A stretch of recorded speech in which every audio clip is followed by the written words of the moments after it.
eu sou Jefferson Barbosa e hoje eu estou aqui para gravar a resenha de Garota Exemplar, da Gillian Flynn.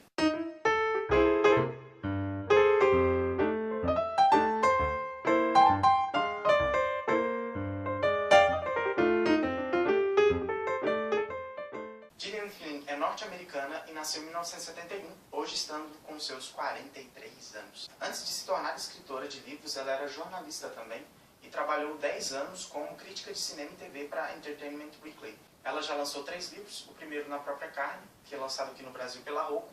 Temos também Nos Lugares Escuros, que não tem previsão de lançamento aqui no Brasil. Entretanto, ele tem previsão de chegar nos cinemas, está sendo feita uma adaptação cinematográfica. E O Garota Exemplar, que além de ser o último livro dela, já ganhou uma adaptação cinematográfica que eu também já assisti nos cinemas, e eu vou fazer um comentário do livro e um pequeno comentário do filme. Então, como eu me interessei por essa obra da Gillian Flynn, não sei muito bem como pronuncia, foi justamente pela adaptação cinematográfica. Se vocês ainda não sabem, eu gosto muito de cinema. Eu tenho um site de cinema na qual sou editor-chefe, que chama cineeterno.com. Então, se você não conhece, acesse, sempre tem resenhas dos lançamentos que estão atualmente nos cinemas, resenhas dos livros. O nosso canal, o canal Romeu e Julieta, é o canal literário do site. Então, se vocês ainda não conhecem, acessem o site. Então, eu me interessei muito pelo livro através da adaptação cinematográfica, porque eu gosto muito dos filmes do David Fincher. O Curioso Caso de Benjamin Button, A Rede Social, aí você tem o Clube da Luta e todos esses filmes legais, Millennium, Os Homens que Não Amavam as Mulheres. E o David Fincher gosta de trabalhar muito com adaptações. A gente tem o Clube da Luta, o Millennium, Os Homens que Não Amavam as Mulheres, a gente tem o Curioso Caso de Benjamin Button, que era um conto. Então, por eu gostar dos filmes dele e ele sempre escolher histórias interessantes, e por ele ter escolhido adaptar o Garota Exemplar da Gillian Flynn, eu imaginei que seria uma obra bastante legal. E foi um livro também muito vendido esse ano. Eu não tenho nada contra best-sellers, então eu resolvi me aventurar na leitura e eu posso dizer que eu gostei bastante. Então, do que essa história vem tratar? Ela vem tratar, então, de um casamento comum, com situações que todos os casais passam. Entretanto, são duas personalidades bastante diferentes. A gente tem os dois personagens principais, que é o Nick Dunne e a Amy Elliott, que o homem e a mulher que se contrapõem, se completam de maneiras assim, bastante peculiares. O livro é estruturado dessa forma. Você tem um capítulo contado pela visão do Nick e um capítulo contado pela visão da Amy, e assim vai intercalando até o final do livro. A Amy é famosa porque seus pais são escritores e eles escreveram uma série de livros da Amy Exemplar, de uma garotinha, baseado na vida dela. Então virou uma série de livros famosa nos Estados Unidos e eles acabam tendo um dinheirão por causa disso. Então a Amy é financeiramente bem de vida. Então eles não tinham que se preocupar muito com dinheiro. Então ela se casa com o Nick, eles moram em Nova York. Entretanto, devido a algumas dificuldades, o Nick e a Amy têm que vir para o Missouri, que é o estado natal da autora Gillian Flynn, que ela também tem outro livro que se passa no mesmo estado. Pelo visto, ela gosta bastante do estado dela. E, então eles têm que voltar para o estado e a Amy ela não gosta muito disso. Isso acaba abalando um pouco o relacionamento deles. Então, com o decorrer da história, no dia em que eles vão comemorar as bodas deles de 5 anos de casamento, o Nick chega em casa e não encontra a mulher. A mulher desapareceu. E aí começa a história. A Amy está desaparecida, ninguém sabe o que aconteceu, e as queixas e as dúvidas vão cair primeiramente sobre seu amado esposo, o Nick. E aí começa todo o desenrolar da história, todo esse suspense para você descobrir o que realmente aconteceu com a Amy, quem é o culpado dessa história, e eu te digo que é uma história realmente envolvente. O livro é estruturado, como eu já disse, com capítulos contados pelo Nick e pela Amy. Através dessa estrutura, a autora ela consegue controlar muito bem o que você pensa. Ela consegue disseminar e consegue controlar os seus sentimentos e fazer você pensar justamente aquilo que ela quer que você pense. E eu acho que é esse um ponto bastante legal do livro. Porque uma das coisas que ela mais critica nesse livro é o poder de influência da mídia.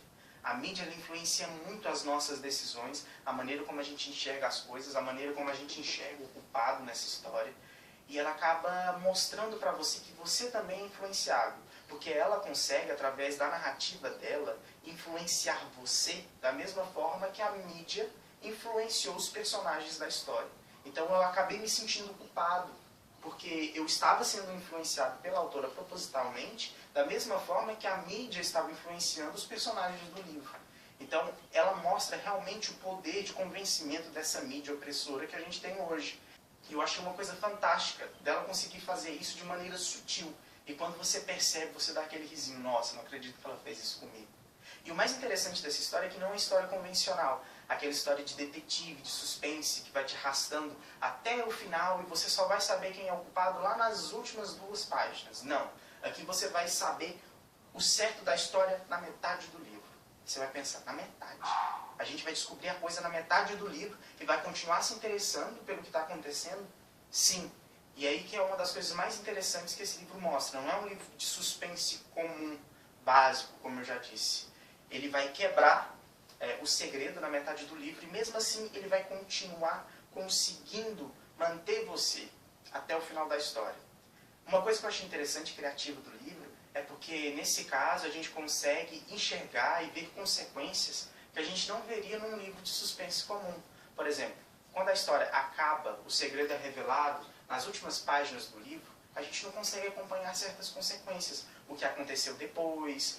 E aqui não, a gente tem tempo suficiente para mastigar, para entender as consequências, para entender o motivo dos personagens. Eu acho que assim a história ficou muito mais contada.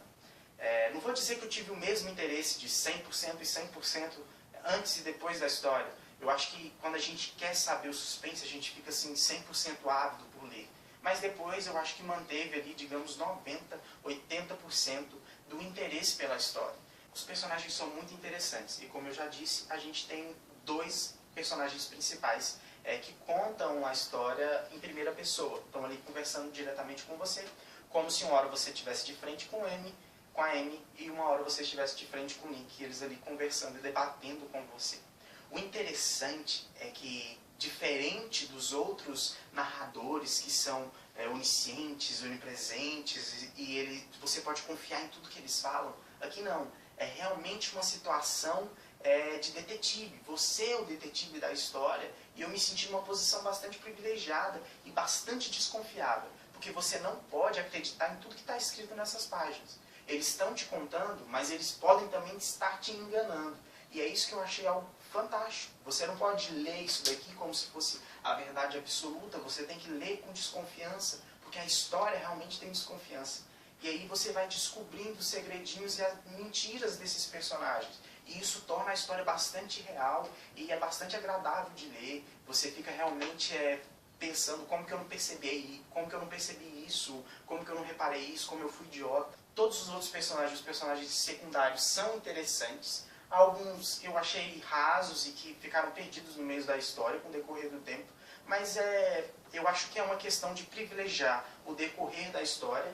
Se aquele personagem não é mais importante naquele momento, eu acho que não tem sentido você fechar a narração daquele personagem só por fechar e você acabar perdendo um pouco do clímax da história. Pra mim, fecha de maneira extraordinária. Eu gostei muito da maneira que ela escreve, da maneira como ela constrói os personagens e da maneira como ela nos dá confiança de ler uma história, de acreditar no mundo que ela escreveu, de acreditar nesses personagens, sem parar para pensar de vez em quando que isso aqui é um livro, que isso aqui é uma baboseira, e que você não pode acreditar nisso, que isso é só um entretenimento. Não, você realmente acredita nisso. E eu acho que ela batalhou muito, ela trabalhou arduamente para fazer um livro interessante. Eu não acho que o final desse livro vai agradar muitas pessoas, porque é um final diferente. Muita gente vai dizer que é um final morno. Entretanto, como eu disse antes, se a gente comparar esse livro com qualquer outro livro de suspense, o que a gente tem? O final dos outros livros normais de suspense é o final com a revelação do segredo. Então você tem um final tchan, tchan, tchan, tchan. Entretanto, nesse livro, a revelação do segredo está no meio. Então o final realmente não vai ser tchan, tchan, tchan, tchan. O final ele vai ser coeso e ele vai fechar a história de maneira brilhante. Mas não é um final com clímax como os outros livros. Então eu não acho que seja um final que vai agradar muita gente. Mas você tem que pensar dessa forma, que é um livro estruturado de maneira diferente. E por isso ele não pode terminar da mesma forma que todos os outros. Então, são esses os questionamentos que eu tenho sobre o livro. É um livro legal, eu gostei muito. E dou 5 estrelas, porque eu realmente gostei desse romance. E eu indico para todo mundo que puder ver. Então, no mesmo dia que eu terminei de ler o livro, eu fui assistir o filme no cinema com a minha namorada, a Juliana. E eu gostei bastante do filme, não acho que ele cumpriu todas as minhas expectativas, porque a gente tem disso, o leitor ele é diretor do seu próprio filme. A gente vê o livro e está construindo a história ali na cabeça, as nossas adaptações. Aí quando você vai ver a versão de outra pessoa, você acaba pensando, nossa, eu faria de um jeito diferente, eu faria daquele outro jeito. Entretanto, eu acho que a gente não pode deixar esses pensamentos interferir na avaliação do outro filme. Aquela versão é a versão do David Fincher, não é a minha versão, não é a sua versão, não é a versão de mais ninguém. Entretanto, o que é mais legal do filme, e o que eu acho que o pessoal não pode reclamar, de adaptação da história. Até porque o roteiro do filme é escrito pela autora do livro. Então, o que ela cortou, a maneira como ela decidiu construir a história nesse outro modo de arte, não pode ser questionado. Eu não vou questionar a autora do livro.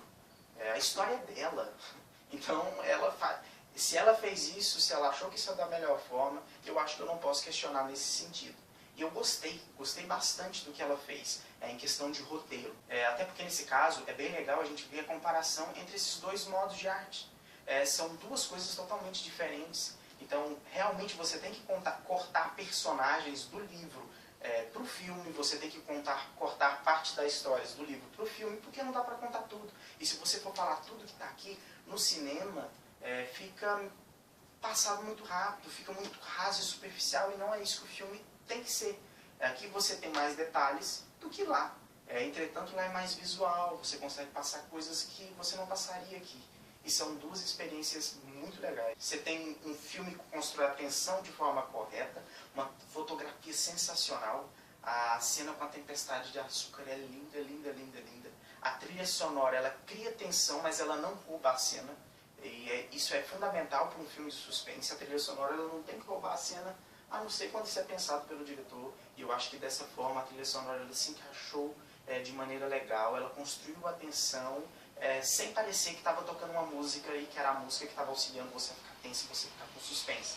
Isso eu acho que é um bom papel de uma trilha sonora num filme de suspense. Então, eu gostei muito do trabalho do David Fincher, eu acho que esse é o filme mais comercial dele, acho que vai atrair muita gente ainda no cinema, então se você não viu, corra, veja, e se você está vendo essa resenha muito tempo depois, alugue o DVD, veja o filme, leia o livro. Então é uma história bastante legal, então não importa se você vai ler o livro ou ver o filme, você deve conhecer a história, porque eu me indico bastante, é uma história de suspense bem legal. O livro saiu pela Intrínseca, ele é bem caprichado, não gostei dessas partes lá, assim, eu acho que devia ser na orelha toda. Mas é coisa chata de leitor chato. E é um trabalho bem legal, a diagramação está bem estruturada, as letras são boas de ler, e as folhas são amarelas, então você lê assim, sem cansar a visão. Então, eu gosto bastante das obras da Intrínseca, e é um livro que tem um preço aceitável nos padrões comerciais brasileiros de roubo do consumidor. Então, esses são os meus comentários. Às vezes ficou um pouco meio embaraçado, porque eu estou um pouco animado com a história. Mas peço que você curta se tiver gostado, e aperte não gostei se não tiver gostado.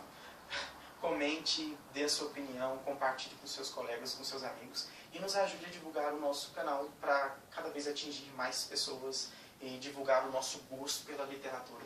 Não se esqueça também de se inscrever no nosso canal e acessar o Cine Eterno se você ainda não acessou. Agradeço muito pela companhia nesses minutinhos de vídeo e obrigado. Até mais.